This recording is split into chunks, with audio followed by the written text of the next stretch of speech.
Hello, I am Dr. David Pendergrass, and I'm so glad you're watching this video. I get responses and questions on a Facebook page. I started a private group that you can join if you would like to, called Introduction to Christianity. Introduction to Christianity, I think it's worth your time, but look at Facebook groups and I might let you in. But it's a good safe space, particularly for Christians, to ask questions and learn about things. It's not a place for debating and arguing. But one of the questions here from one of the members of the group said, hello, and he says today he was at work and someone gave him a copy of The Language of God by Francis Collins, which is a good book. He says, I've never read it, so being curious, I went on Amazon to read some reviews on it. One of the reviewers, M. Harvey, a self-proclaimed agnostic atheist, which again, I know makes no sense. Agnostic means, in a weak form means I don't know if a God exists, and a strong form means no one can know if God exists. Atheist means no God exists. So this doesn't, unless they mean they're in between. I don't know what that means. It had a pretty critical response to it, not surprisingly. It's very long, so I won't post all of it, but the last part of the critique deals with the historical reliability of Scripture, especially the Gospels, and he was hoping to get my response. So this is Ryan quoted M. Harvey. So here's the quote, and I thought I'd do is I'd go through a little bit and just respond to it. Now, before I do that, I want to say a few things, particularly if you're a Christian, and I think most people who watch this video, my channel, are Christians. Maybe not, and that's fine. But those who are Christians, let me encourage you that when you see comments on books, not everybody has their opinion and so forth, that's fine to read them. Read books with whom you disagree, or you think might disagree, that's fine too. But when you find people writing long criticisms of a book, a review on that, just understand that almost certainly the person who wrote that critique has no formal training at all. Scholars don't go to Amazon.com to write book reviews. They don't. They can write reviews in journals, and if you can read those, and those are great. Sometimes they release their particular professional review in major magazines, major newspaper articles, because they're recognized as a specialist in that field. But that's what happens in journals. They don't have someone who specializes in theology reflect on the New Testament or historical Jesus book. They don't do that. They find people, that's their specialty. So it doesn't mean a person can't have a valid opinion or valid view in a review on Amazon or Google, wherever you go. It just means that just please understand these are not specialists. And just almost certainly they're not a specialist. So take that as a huge grain of salt. The second thing I want to try to encourage you is that if you see these kind of things in the world ever, and that maybe it comes across to you as surprising. Ryan didn't say it was shocking. He didn't say he was on the verge of losing his faith, but sometimes you're not used to opposing views that might really scare you. To that, I want to say a few things. One is that's normal. It's okay to be scared. Everyone's a little scared when I think of something they never heard before, especially if it's different from a value they really appreciate. I had a meeting this week with a woman who came up and said that she was kind of shaken to her core because of a particular theological view that another very well-known pastor has that's against her views. And that's a real emotional state. And so all that to say, that's real and that happens. I just want to encourage you by saying, one is, it's okay that happens. It's okay that people have different views than you. It's okay that you get a little scared. The world's not going to come shattering down. That's okay. I think it's always good to listen to their view and try to be open-minded as best as you can. And then if they persuade you, they persuade you. If they don't, then they don't. That's fine. There we go. So you don't have to be scared about it. But if you are, that's all right. Just remember that that's normal. The third thing is, I guarantee you, let me say it this way. Never in my entire life have I read a review or a comment or criticism on Christianity on any kind of social media platform of an issue that has not been dealt with extensively in scholarship. That doesn't mean that you have to find scholars persuasive. It just means none of this stuff is new. And that's saying it nicely. Most of it is pure garbage online. But every once in a while, there's arguments about something. Well, that's true. Scholars do debate that. But in general, I have never heard anything ever that's not been dealt with a whole lot. And books and monographs and articles, journals have been composed on that topic. So these comments here are no exception. Doesn't mean you have to be aware of them. If it's not your specialty, that's perfectly fine. There's a whole lot in the world I do not know. My goodness. So that's okay. So here's what the guy says in criticizing the language of God. First thing is, in Francis Collins' final act of unfounded beliefs, he tries to push the idea. Already we hear his tendentious agenda coming through. He pushes the idea and it's unfounded. That even though he just finished proving that evolution is true and that the Genesis stories of creation are just allegorical, he makes the unfounded assertion that everything in the Bible should be taken as literal unless there is proof of its being allegory. I'm not going to actually talk about his comment on, I'm not here to defend Francis Collins, but all that to say, I don't know of any Old Testament scholar that thinks Genesis is an allegory. I mean, anybody. And I read the book. I don't remember Collins thinking it was allegory, poetry or metaphor, but it technically saying poetry either. But I don't know if anybody that thinks it's allegory ever. I've never heard it in scholarship. So if that's what Francis Collins believes, okay, I just don't find that persuasive at all. And then he says Collins is saying that everything should be literal unless there's proof of its being allegory. some people do say that, and I'm just going to assume the benefit of the doubt. That's what Collins says. If Collins does say, I don't remember, I don't have the book memorized. It was, I don't know, 10, 15 years ago I read the book. But all that to say that we don't read the Bible, I would tell Collins that that's what he believes, and to a Christian, that I tend not to use the word literal ever, because literal is very problematic, and it ushers in a lot of different false views on all kinds of stuff. Literal, of course, in the Latin means of the letter. And so if you mean at face value, okay. But even then, what I like to say is, when we read a text, do we assume it actually happened that way? And so if the point that Collins is making is that you should always read a text as it happened that way, if and until you determine it's not happened that way, then my view of that was, I don't find that persuasive either. That's not what scholars do. Scholars determine what a genre of a text is first. They're trying to figure out what kind of literary type it is, and then you go from there to determine what kind of truth is being communicated in that document.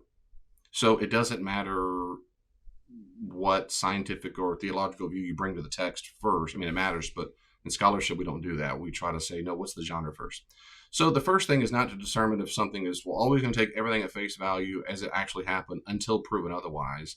I wouldn't do that at all. I'd say, what's the genre? And so all that's, okay, there we go. And then he goes on, the critic says this. He does this because he saw the biblical depiction of Jesus as being good and bought into C.S. Lewis's gamble of lunatic, liar, and Lord, ignoring the fourth possibility of legend, especially seeing as some early versions of Mark did not contain Jesus' claim to be the Son of God, indicating that the claim may have been added after the fact. Let me unpack that a little bit. If you don't know C.S. Lewis, who's arguably the best Christian author who's ever composed a document, I mean, I know that's debated, blah, blah, but he's my favorite. For sure.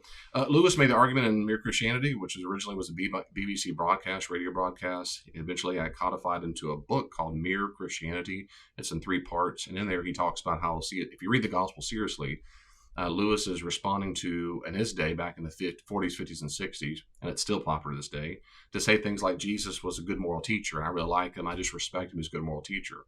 Lewis makes the argument, if you read the gospels carefully, at no point ever did Jesus ever want to be taken that way, and no one in the first century took him that way either. No one just said he's a good moral teacher. You either bowed down and worshipped him, or you try to kill him, or you followed him. And so he's saying the person who said the kind of things Jesus said, like Jesus said these things like, I forgive sins, your sins are forgiven, that he controlled angels, he would judge the world. He said it makes you a lunatic. He said, in fact, Lewis says, a lunatic on the level of someone who says they're a poached egg. That is, you're a crazy lunatic, or you're a liar, or you're the Lord. And so an atheist, and that tripartite, 3-part choice, as it were, is a very common thing apologists like to use. And I'm one of them. I'm not an apologist, but I think it's very persuasive. What atheists and skeptics have said for a long time is there's a fourth option that Lewis never considered, that is this legend. That's why he brought this up. Legend means it's just all mythical. It's all make-believe. This is exactly wrong. And the reason why that's wrong is, okay, it's logically possible. It is logically possible. That's right. It's logically possible that the whole thing, of course, that's not Lewis's point. Lewis's point is if you assume that Jesus existed and said these things, there are 3 options. So that's why Lewis is exactly right. What they're saying is not a fourth option of what Jesus considered himself, or what do you do of Jesus. It's not a fourth option. You're just saying another option altogether is to view all of Jesus as a mythicist would, and that is all just make-believe. The whole thing is a legend. So technically, it's not a fourth option. The 3 parts still holds. It's just you're saying one option is he never existed. And you can take that view. No serious scholar in the history of the planet, nobody in the world takes that seriously. Well, I mean, nobody does. Everyone knows Jesus of Nazareth existed in the first century in Israel in a Roman occupation. He died under Prefectus Pontius Pilatus, and we just know that. It's just as historically certain as that. I mean, anything. Abraham Lincoln lived. George Washington was the first president. No one doubts that. So anytime someone says the fourth option is he's just all make-believe, it's logically possible to make believe. It's just in serious historical circles, no one takes that seriously. You wouldn't know this if you're not a specialist, but things stand out a whole lot when you've studied for a long time. And so when I read reviews like this and I see comments on YouTube and social media, whatever, I often think instinctively, if they said this in a professional meeting, if you took this same argument to the Society of Biblical Literature and try to persuade people, what would happen? Would people, man, you really got it, that's really good, or that's a good book, or would they laugh, or they'd be quiet? What would they do? And in my experience in comments like this, they're always ludicrous. I mean, you wouldn't make it to the table if you presented this as a paper and you wanted to present this at historical Jesus in general. Anyway, it's just that silly. It's that silly. And the person who wrote this tells me a lot about the person who wrote this as a fourth option. So when he says you didn't realize there's a legend option, he misunderstood Lewis's point, and I think that's just ridiculous. Everyone knows Jesus existed, period, and that he taught about the kingdom of God. No one doubts that. I don't know of any serious scholar. The last thing he said, especially seeing that some early versions of Mark did not contain Jesus' claim to be the Son of God. I have no idea what he's talking about. In Mark's gospel, Jesus never says, I am the Son of God. People call Jesus the Son of God. They do. And I think maybe who he's referencing, Jesus assumes it. He implicitly claims it, like Mark 11, when he gives the parable of the vineyard, that they bring in messengers and slaves, and they kill the son. So implicitly in Mark's gospel, but at no point does Jesus say in Mark's gospel, I am the Son of God. And the closest we get there, again, is the parable maybe in Mark 15, into Mark 14, rather, the trial. Are you the Messiah, the Christos, the Son of the Blessed One? And he says, yes, and I am, but he calls himself Son of Man. So, but I think maybe this guy's talking about maybe Mark chapter 1, verse 1. Jesus never claims to be the Son of God. Mark 1:1 says, and it literally says in Greek, I'll translate it, in beginning of the gospel. It doesn't say in the beginning, that's Genesis. It says, beginning gospel of Jesus Christ, and this is the Son of God. And most good translations are going to have Son of God in brackets. That means there are some manuscripts that do not contain the exact title Son of God in that. That's right. I did a paper in my PhD class on textual criticism on that exact verse. So I know if that's what he's talking about, you're right, that there are some manuscripts that doubt whether or not that was the original manuscript of Mark. But Jesus never called himself that. That's Mark saying that. And my conclusion was it probably was not, maybe, but it makes no difference at all to Mark's gospel, because he is called implicitly Son of God throughout. But that in Mark's gospel, this another thing demonstrates this person is ignorant. They're very, very ignorant. The point is not whether or not Jesus is called Son of God. That's a later Roman kind of Pauline view, is that matters a whole lot. And it matters. What matters is what Jesus called himself. And what he understood himself to be was the Son of Man. And so that Son of Man figure from Daniel 7:13-14 is this divine figure who rules over all the cosmos. So Mark 1:1 has nothing to do with anything whatsoever on anything. This has nothing to do. So just because, if this is what he's talking about, and if not, I'm giving the benefit of the doubt to say this guy's talking about Mark 1:1. I'm at the benefit of the doubt. Maybe he's just making stuff up. I don't know. But even if Mark 1:1 wasn't original, the Son of God wasn't original, this has nothing to do with C.S. Lewis's Lunatic Liar and Lord and Legend. It has nothing to do with Jesus not being real. I'm trying to be very, very nice. This is dumb. This doesn't make any sense, and it's dumb. Then he goes on to say, Collins cites the creation stories, Job, Jonah, and a couple other books as allegory. Okay, maybe. I don't know any scholar who thinks those things are allegory. Jonah probably gets the closest to it. But anyway, then he says, noticeably absent from his list is Noah's flood, which wouldn't be an allegory. I don't know if this person knows what an allegory is. Are we to take it literally when we have proof in the form of glaciers and ice sheets on Greenland, Antarctica, dating back hundreds of thousands of years that prove that such a flood did not happen? Okay, I don't know why this has to do with anything whatsoever, but nor do I know that would be proof of the research. I'm not here to defend whether there's evidence for a global flood. I don't care that much. But I do know I've read from geologists that there is actually evidence of a massive, massive, massive flood a long time ago. But anyway, I don't know what it has to do with anything. Maybe this guy, maybe Harvey thinks that if he thinks the flood didn't occur or wasn't global, therefore God doesn't exist. Like what's the conclusion Harvey's drawing from that? Therefore, every piece of information in the 66 books of the Protestant canon, the Bible, the Protestant Bible, is false. That doesn't follow. None of this follows. All that would follow is that the narrative that speaks of Noah's flood should be understood in a way that's not historically accurate. Okay, so what? Jesus didn't exist and die on the cross for my sins. If he'd Noah's flood, what difference does this make? This has nothing to do with anything. But it does matter a whole lot to atheists who think this is a deal breaker. I don't even. Atheists love the Old Testament stories. They love that stuff. They love it. I don't know why. I don't know why. Maybe because it's easy to pick on or something. I don't know. Then he goes on, considering this an oversight, he still provides no reason for taking the Bible at face value for the claims in it, when there is substantial evidence that some of the claims are false, and others were clearly added after the fact. He put in parentheses, everything in Mark after 16:8.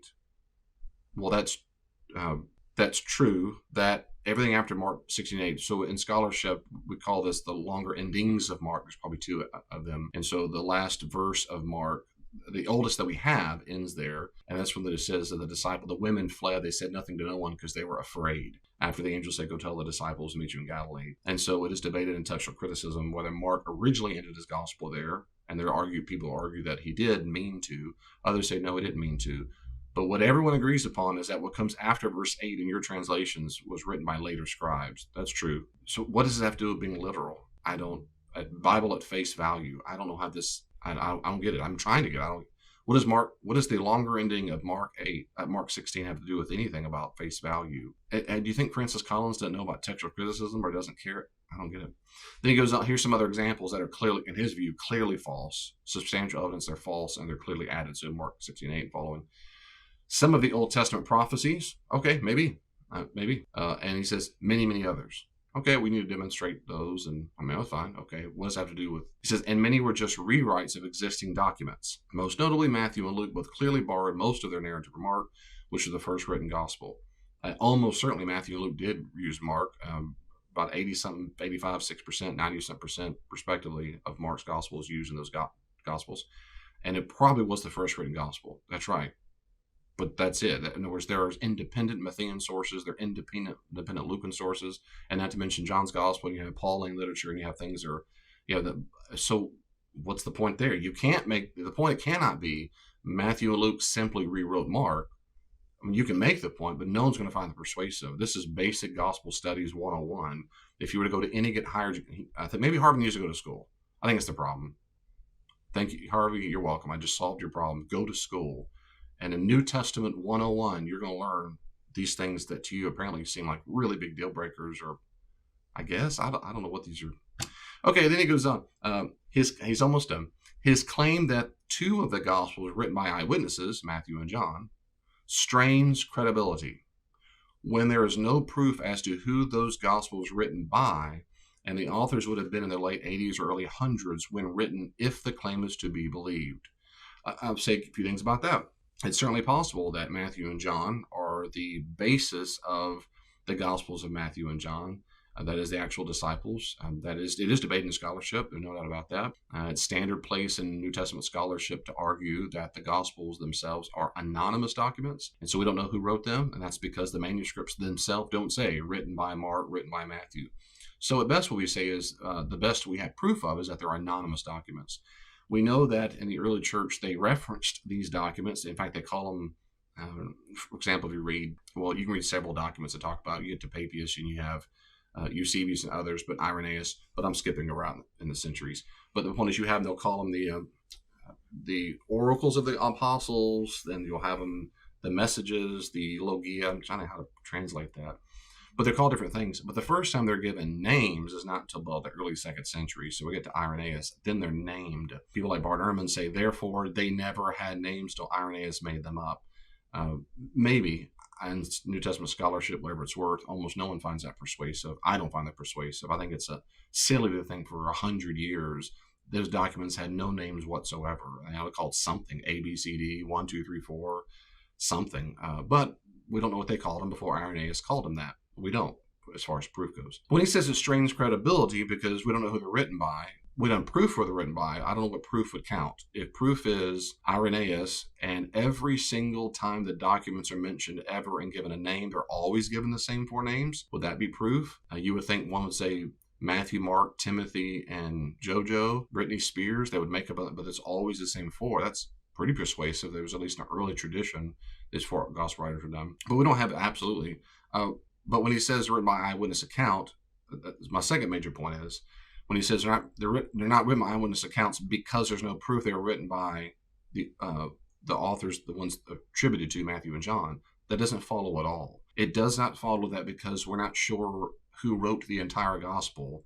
Therefore, they're not predicated upon eyewitness testimony. That doesn't follow. You need to go to school. it doesn't follow. There are all kinds of ways to determine the likelihood that something is an eyewitness testimony in any kind of historical document. And you don't decide that merely by deciding who wrote the book. That's just not true. It just doesn't make any sense. I can pick up any document anywhere in the ancient world and modern world about Winston Churchill, and I have no idea who wrote the book. I can read the book, and scholars can go to and go, this is full of eyewitness testimony. You can tell by X, Y, Z. Things can be corroborated. There's telltale signs of eyewitness testimony. Does it prove it? No, but it makes it very, very, very likely this is full of eyewitness testimony. We don't know who wrote the book. Nope, it's anonymous. We'll throw it away because we can't trust it. No one does that except for atheists in the Gospels. Then he says the second part is in the late 80s or 100s when written, if Matthew, John would have been really, really old dudes if they wrote them, and that's what's going on. There, I'd say is maybe, and depends on when you date the Gospels. So if you date the Gospels very late, that's true. But you just have to make an argument for that. There are scholars who think the Gospels were written late. The standard scholarly view is that Mark was written 70-ish, and then Matthew on 80, 85, and Luke, same thing. So about every 5 or 10 years, and then John maybe by 90. But there's a growing group of scholarships in the continental, that is in Europe and in North America, that do not find them persuasive. I don't. Ever since A.T. Robinson's book, I don't find them persuasive. I think they're early. I do. I think there's really good reason. Well, Dave, of course you think that you believe in Jesus, you're a Christian. No, it has nothing to do with because I'm a Christian. That's not how it works. You have to read arguments, and you look for evidence, and you find things persuasive or not persuasive. And I find it very unpersuasive for a late dating of the Gospels for multiple reasons. And if you want to know what my views are, go watch my video, Why I Know Christianity is True. And I unpack all that. I'm also writing a book right now that will talk about some of this as well. So maybe so, but I would say, Harvey, I don't find them persuasive. And even if they're old, why does that mean they wouldn't be an eyewitness testimony? That's my third thing, or third or fourth thing. So if they're really, really old, therefore they weren't there. I mean, how does that work? So if I interview really old people in World War II, purportedly, and I go, how old are you? You're in your 80s? You 90s? They go, yeah. Well, then who cares? You can't be an eyewitness. Why can't I? Because you're old. I mean, does that make sense to you? You in the Holocaust? You were at Auschwitz? Well, how old are you? I'm 100 years old. Then liar. We couldn't trust you. Eyewitnesses can't live past the age of 79. After that, you just make it up or you're alive. I mean, this is dumb. Okay. Then he says, I'm almost done. Quote, seeing as the average lifespan was under 40 years in that time, it seems unlikely. Well, maybe, Harvey, you argue that it was under 40 years. Why do we have so much evidence of people living past the age of 40 in the time period if that was the average lifespan? And he says, moreover, Matthew borrowed the majority of his narrative from Mark. Why do that if the story is what the author personally witnessed? Yep, you can argue that. That's right. You could say none of it was eyewitness because why would you do such a thing? Or you could say Mark did a good job. Why rewrite the will? Mark did a good job. Or you could assume, based on the earliest tradition, which it is, that Mark is predicated upon, chiefly upon, not solely, but chiefly upon the eyewitness testimony of Peter. If that is true, and Matthew would have known that, he would have rewrite something and say, yeah, Peter was there. That's exactly what happened. And so all that to say, there you go. There's my quick thoughts on that. And I hope this was helpful for you. If you have more questions or comments about that, let me know. Share this video, respond down below. And I'm happy to help I can. God bless you. I hope this encourages you. Don't give up. Thank you for reading. Thank you for the question, Ryan. As usual, you the man. God bless you, and I'll see you next time.